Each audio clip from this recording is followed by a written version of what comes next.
Hello friends, एक बार फिर से स्वागत है हमारी channel multiple education Raghavendra Singh Kushwaha के साथ में। आज हम डिस्कस करेंगे डीजल साइकिल पे बेस्ड न्यूमेरिकल। पिछली क्लास में हम लोगों ने ऑटो साइकिल पे बेस्ड न्यूमेरिकल पे डिस्कस किया था, तो हम चलते हैं एक नए न्यूमेरिकल के साथ में। देखिए, in a diesel cycle during the compression process pressure is seem to be 138 kilo pascal 138 kilopascal at 1/8 of stroke and 1.38 megapascal at 7/8 of stroke. Cut off occurs at 1/15th of stroke. Calculate your standard efficiency and compression ratio assuming indicated thermal efficiency to be half of ideal efficiency। यानी कि thermal efficiency दी गई है, ideal efficiency की half है। यहाँ पे दो pressures दिए गए हैं 138 एंड 1.38 मेगा पास्कल, दोनों में अलग अलग। यहाँ पे 7/8 पे स्ट्रोक हो जा रहा है, कंप्रेशन हो जा रहा है, और यहाँ पे पिस्टन 1/8 ऑफ स्ट्रोक पे पहुँच रही है तो कंप्रेशन हो जा रहा है। बाकी मैकेनिकल इफ़िशेंसी यहाँ पे दी गई है 0.8 एंड कैलोरीफिक वैल्यू आपकी दी गई है, और आपका गामा की वैल्यू दी गई है। गामा मतलब स्पेसिफिक हीट रेशियो की वैल्यू आपकी दी गई है यहाँ पे। And also find compression break horse power per hour. देखिए, ये पूरा न्यूमेरिकल यहाँ से आपको दिख रहा है ना, थोड़ा दिखने में। अब हम इसको सॉल्व करते हैं। यहाँ पे हम लोग देख रहे हैं कि दो प्रेशर हैं आपके 138 किलो पास्कल, जिसमें आपका कंप्रेशन 1/8 ऑफ स्ट्रोक हो रहा है, एंड दूसरा प्रेशर आपका दिया गया 1.38 मेगा पास्कल, जिसमें आपका कंप्रेशन 7/8 ऑफ स्ट्रोक दिया गया। तो सबसे पहले हमको फाइंड आउट करना पड़ेगा, इसका पीवी डायग्राम में देख सकते हैं। पीवी डायग्राम में देखिए कि इसका जो कंप्रेशन हो रहा है 1 से 2 तक हो रहा है, लेकिन ये 1 से 2 तक प्रोसेस ना हो के पहले ए पे ही कंप्रेशन हो जा रहा है, दूसरा पॉइंट बी तक कंप्रेशन हो जा रहा है। यानी कि हमको टोटल वॉल्यूम फाइंड आउट करना पड़ेगा। तो टोटल वॉल्यूम आपका जो होगा वो टोटल वॉल्यूम आपका swept volume plus clearance volume होता है। तो हम लोग निकाल लें इसको।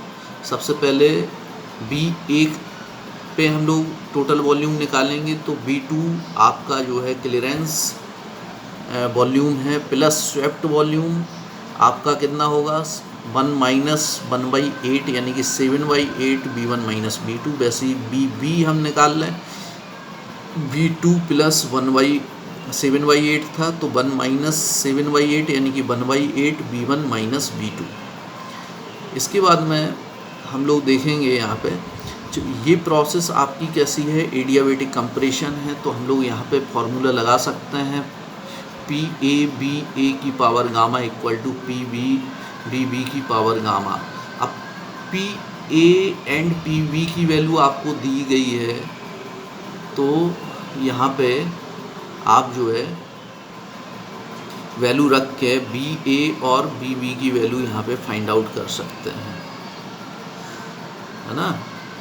ये वैल्यू आप फाइंड आउट कर सकते हैं, डेट इज़ कॉल्ड द ये BA। और हमने जो इक्वेशन यहाँ पे फाइंड आउट किए थे ये, अब BA और BB की वैल्यू यहाँ से हम लोग पुट कर देंगे इसमें, और हम B1/B2 के टर्म में फाइंड आउट कर लेंगे। क्यों करेंगे? B1/B2 equal to compression ratio हमारा होता है R के इक्वल, तो हम इसको फाइंड आउट कर लेंगे B1/B2 के फॉर्म में, और that is the compression ratio. इसके बाद में आपका कहा गया है कि कट ऑफ रेशियो क्या होता है? जहाँ कट ऑफ रेशियो का मतलब जहाँ से हीट सप्लाई हो रही, यानी कि 2 to 3 हमारी हीट सप्लाई हो रही है। अगर मान के चलिए यहाँ तक आपका 1/15 में कट ऑफ हो जा रहा है, यानी कि मान लें यहाँ तक जो है 1/15 है, और इस साइड हमारा जो है B2 है, इस साइड हमारा जो है अब टोटल वॉल्यूम हम निकालेंगे तो स्वेप्ट वॉल्यूम कितना आएगा, B1 minus B2। Total volume B1 होगा तो इतना वॉल्यूम कितना आएगा, B1 माइनस B2। तो हमारा कितना हो जाएगा, ये cut off ratio B1 minus B2 upon 15। तो B3 हम लोग निकालेंगे तो B3 कितना हो जाएगा, 1/15 यहाँ तक है, B1 माइनस B2 ये होगा और B2 ये होगा। तो हमारा B3 कितना होगा, B3 यहाँ से लेके यहाँ तक होगा पूरा। तो ये कितना, ये हमारा इतना है B1 माइनस B2 अपॉन 15 और प्लस B2, ये हमारा B3 हो जाएगा। देखिए B1 minus B2 upon 15 plus B2, यहाँ से हम जो है वैल्यू B, यहाँ से B1 अपॉन B2 था तो B1 की जगह पे यहाँ पे B2 की जगह या B1 की जगह पे हम B2 के टर्म में वैल्यू डाल देंगे 19.37 B2। तो हमारा ये पूरा का पूरा B3 अपॉन B2 हम लोग यहाँ से फाइंड आउट कर सकते हैं रो के टर्म में। रो हमारा होता है कट ऑफ रेशियो, हमारे 2.22 आ रहा है यहाँ पे, ठीक है। हमने B1 की वैल्यू B2 के टर्म में पुट की है यहाँ से, और हमने B3 अपॉन B2 की वैल्यू फाइंड आउट कर ली 2.22। क्लियर। अब हम निकालते हैं जो कि हमें क्वेश्चन में पूछा गया है, air stand efficiency for diesel cycle का फॉर्मूला होता है आपका 1 - 1 अपॉन R की power gamma minus 1 into gamma rho की power gamma minus 1 upon rho minus 1।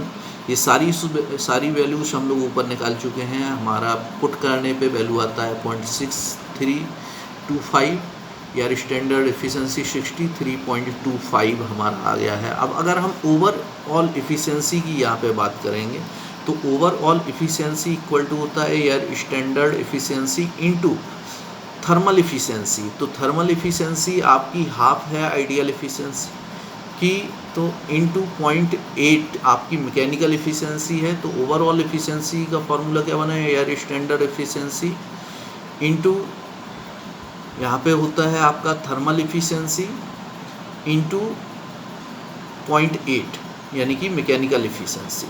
तो हम तीनों को मल्टीप्लाई कर देंगे, हमने निकाला 25.3% हमारी एफिशिएंसी आ जाएगी। अब हम बात करते हैं लास्ट जो पूछा गया हमारे न्यूमेरिकल में, fuel consumption break horse power per hour. तो हम यहाँ से निकाल लेंगे इसका formula 75 × 60 × 60 upon overall efficiency into fuel consumption into 100 होता है। और यहाँ से हमने फाइंड आउट किया फ्यूल कंजप्शन की वैल्यू 2.255 kg। ओके, ये हमारा न्यूमेरिकल सॉल्व हो गया। अगर आपको ये वीडियो अच्छा लगा होगा तो प्लीज़ लाइक करना ना भूलें, और मेरे इस चैनल को अगर आपने सब्सक्राइब नहीं किया है तो प्लीज़ सब्सक्राइब द चैनल, और बेल आइकन जो बगल में रहता है उसको दबाना ना भूलें। Okay friends.